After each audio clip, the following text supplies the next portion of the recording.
So, do we have evidence that we have this old primal brain reaction to viewing faces of people, sometimes that we even don't even classify as people, um, as it activates the amygdala as a potential threat. So we get this maybe a fear response, that this might be a threat or something that might harm us and we might want to avoid it. Yes, we sometimes see that among people who are highly prejudiced, among people who have been primed through activating group categorization to have that response, for people who do not have other goals in mind about what they're going to do in an interaction with somebody from an outgroup, amongst babies who are unfamiliar with other outgroups, because due to their monoracial upbringing. So there we see it sometimes in these limited circumstances.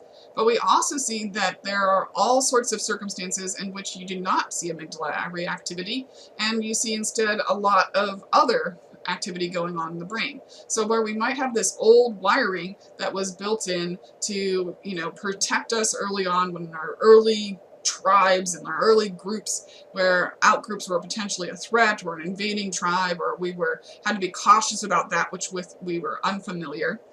That's in there. It was helpful for species living back in those basic societies, but it overlooks the massive amount of our brain that is dedicated to facilitating interaction, cooperation, and communication with all sorts of groups.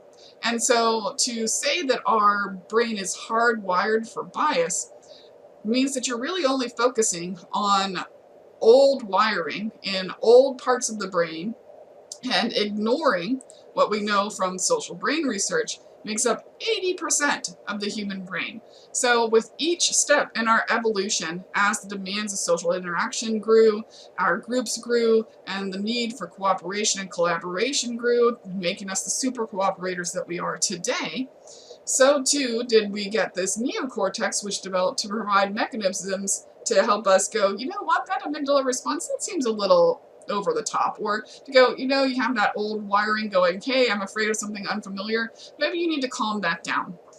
And so to say that we have all the wiring that makes us biased, and that's inherent in us, and that's not something that we can overcome, is a vast overstatement of what the neuroscience would suggest, and completely ignores the fact that we have this neocortex that helps us establish and live up to egalitarian ideals. So, this is my positive psychology talk, I guess, is that we just have to be motivated to use it. And this is one of the things that I gave people in the survey that you could take online in advance. There's a difference between what we call internally motivated to control prejudice responding and externally motivated to suppress prejudice. And so you, of course, have people who are just straight prejudiced and have no motivation to suppress prejudice whatsoever.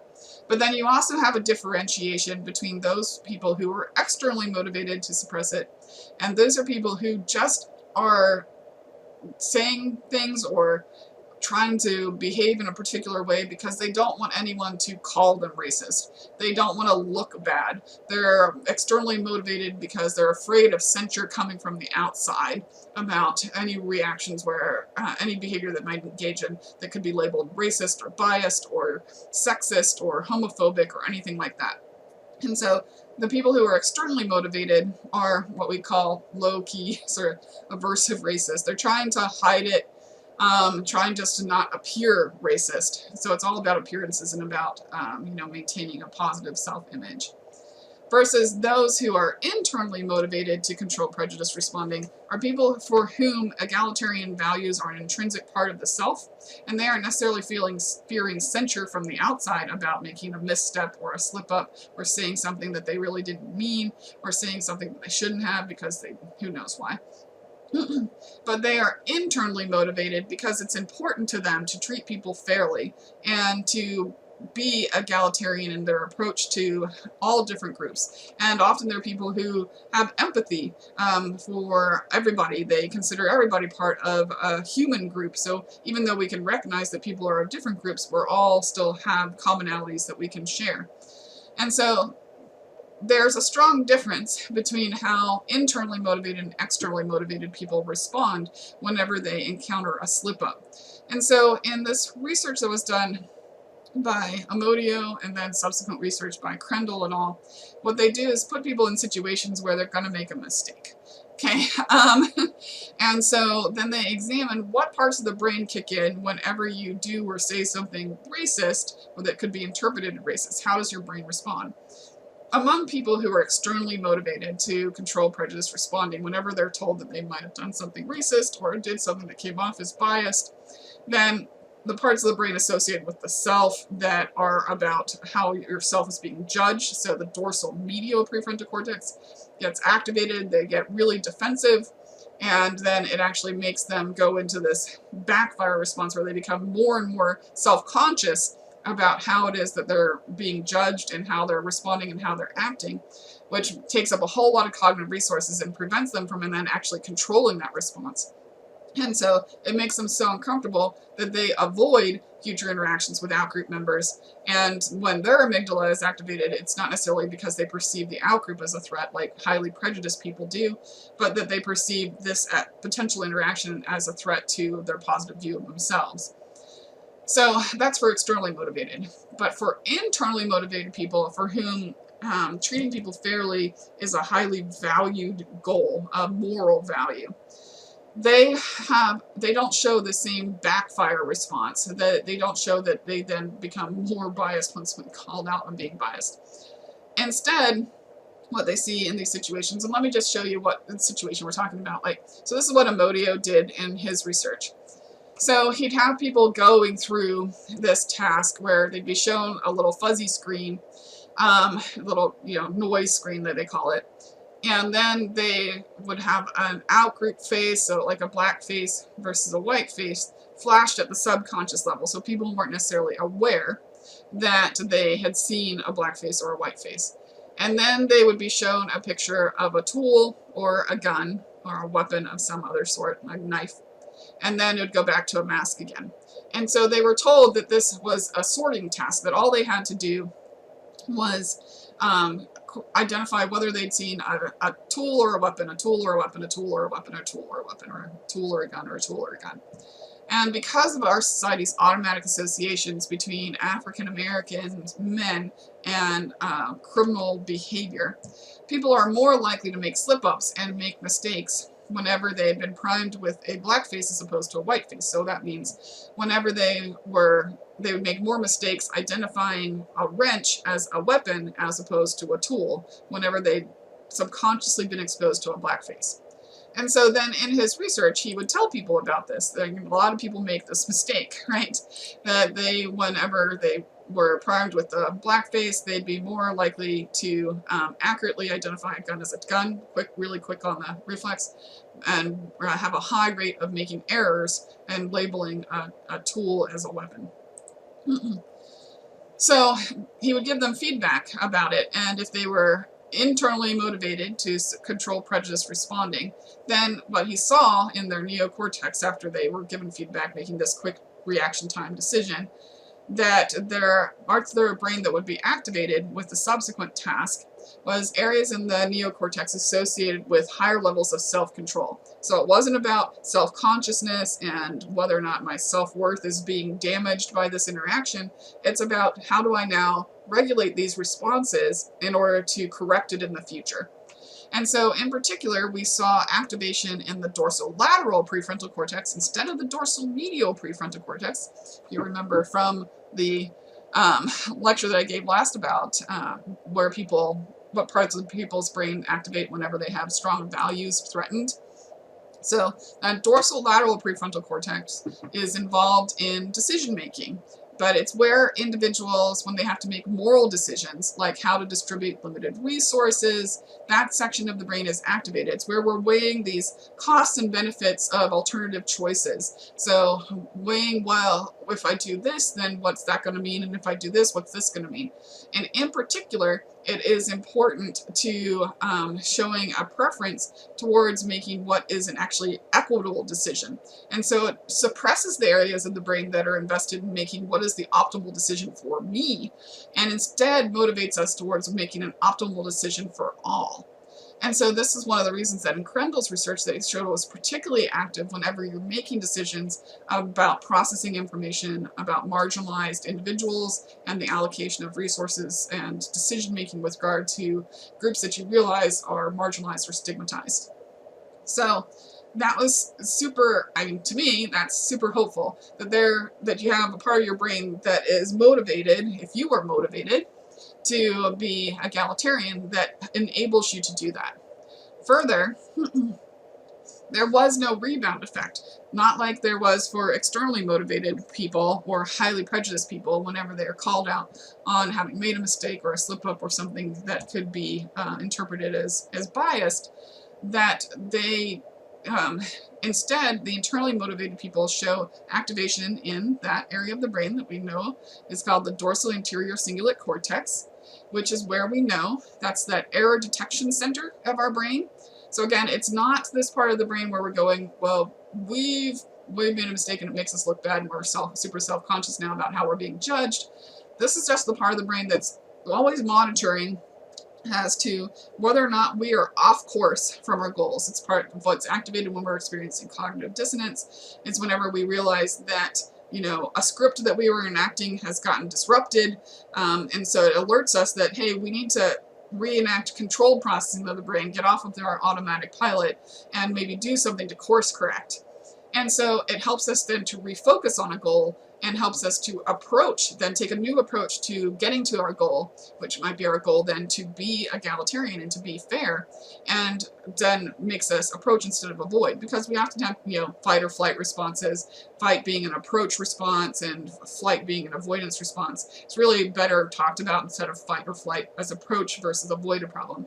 So people who are internally motivated are then motivated to approach this issue, fix what they've done, to do better, and to get back on track to being an egalitarian person that is an important value and goal for the self, whereas those who are externally motivated are motivated to avoid, right, looking bad. That was their primary motivation, and so how they could do that is to get out of this interaction as soon as possible because it's making them look bad, and avoid any out-group interactions in the future. And that's some of the things that you'll see, which I'll talk about when I talk about the different shades of modern prejudice in the modern prejudice lecture. So this goes to show, in Amodio's research and others, that this new wiring in our brain is there for us to use if we so choose to do so, in order to facilitate cooperative, positive interactions and to help us overcome what are these negative stereotypes that we've learned. So basically, there are multiple steps in this process of prejudice, right? The first one we saw whenever we're going over when we see members of marginalized groups is trying to identify whether or not the person that we're seeing is even a person. And sometimes we fail in that categorization, and that's a problem, okay? So that's not cool. And so that's one place where you might say, well, people are being prejudiced and failing to identify people from objects. The next category is then, once you identify that the person is a person, is to categorize them into what social group, what social category. Are they an in-group or an out-group? Then once you categorize them into that group is when you can see that then your brain, whenever you have any schema activated, starts bringing up all these associated concepts, all these other scripts and schemas and memories and things that we can use to hopefully inform our subsequent actions. And because of the societies we live in, we learn a number of stereotypes about different social groups. And so those can get automatically activated because we've learned them. Unless we go through active steps to unlearn them, they're always sitting there in our memory, things that we've acquired over time from our parents, from society, from schools, from peers, from what we see on TV. And so then it comes to you making a decision that you have the mental capacity to do and the neural resources to do in your neocortex to decide whether you are then going to apply that stereotype to the interactions with those groups and to be afraid and go with that amygdala reaction and to assume that black men are criminals, or you have the choice to activate the parts of your brain that are associated with inhibiting those stereotypic responses and responding differently and activating different goals, judging whether or not the person likes broccoli, judging what they're feeling and whether they're feeling happy or sad, going in with the goal that you want to treat people fairly, going in with just a goal that you just want to work on a particular project that doesn't have anything to do with race. But this is the process that it goes in. And in order for us to get to inhibiting stereotypes, though, it means that we have to go through these preceding steps. And so this is one of the problems that we run into, is where people have advocated for the so-called colorblind movement, is it gets in the way, is that you tell people, well, just don't see race, or don't see sexual orientation, or don't see religion, just everybody's the same.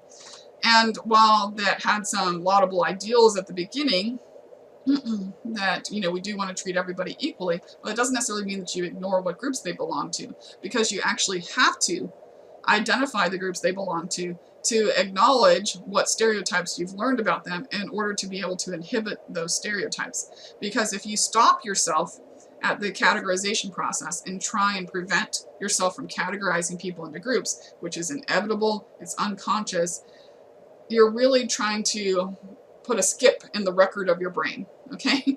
That your brain just then keeps going back to, but no, I don't want to see something that I'm actually seeing. I don't want to use information that my brain is telling me that my brain is seeing. And so you get stuck in this categorization stage, which then sucks up all the cognitive resources that you could be using to apply stereotype inhibition. But because you're stuck in this stage of refusing to acknowledge that your brain has categorized somebody, you never get to the stage of preventing yourself from acting in a prejudiced way, and in fact use up your cognitive resources that you could have used to preventing yourself from acting in a prejudiced way. And this is something that we actually see, that where prejudice is occurring is not necessarily with whether you categorize people or don't categorize people, though I do acknowledge it is a problem whenever you are slow to categorize people as people, whether you're slow to activate other parts of your brain. But when we look at how the multivoxel analyses of what parts of the brain and what actual neurons are being activated while people are making decisions about whether they're going to inhibit a stereotype or act on a stereotype. So this is whenever people experience that automatic activation, that they see an outgroup face and they feel the stereotype coming up, and they're making that decision about whether or not to inhibit or activate. The big difference between people who are prejudiced and not prejudiced is how well they have trained themselves to automatically go into the inhibition stage, where it takes much longer for people who are prejudiced or who are externally motivated to be prejudiced to suppress that automatically elicited stereotype that we've learned. And so that's where this is the longer difference, where you get a difference in reaction time studies, like on the implicit association test, is that people who've trained themselves and who value suppressing stereotypes and treating people fairly do it that much faster, respond and inhibit the unwanted stereotypes faster, where it takes prejudiced people significantly longer to do so. And so ultimately, we have the tools in our brains to resist prejudice and to reduce prejudice. And so while we are all part of this society that teaches us stereotypes, and we're all part of this developmental neuroscience that makes us put people into categories, and because we put all things into categories, and that has us associating groups with the self and therefore associating more value of those things that we associate with the self. It does not mean just because we might favor or value things that are associated with the self that we have to derogate other things that are not associated with us. In fact, we can value and make it important to the self and be motivated to treat people in an egalitarian fashion. And once we choose that that is something that's important to us, it's not as important whether we're called racist or react biased. We don't want to do those things, but it's because we don't want to do them, not because we're afraid of the labels that's going to be applied to us. And so while the reports of these racist brains and these hard wiring and this old brain responses about these things lurking in your mind, destined to make you act prejudiced, in fact, the real story of neuroscience is one that shows us that we have a significant neocortex developed in order to help us cooperate and facilitate interactions between groups and with people who are different from us if we just choose to use it. All right, so that's where I'm going to end the neuroscience bias lecture with the current state of the science in this regard. And then on Tuesday, when hopefully I'll get to see all of your faces again, well, half of them, we will talk about the state of modern prejudice and modern prejudice research.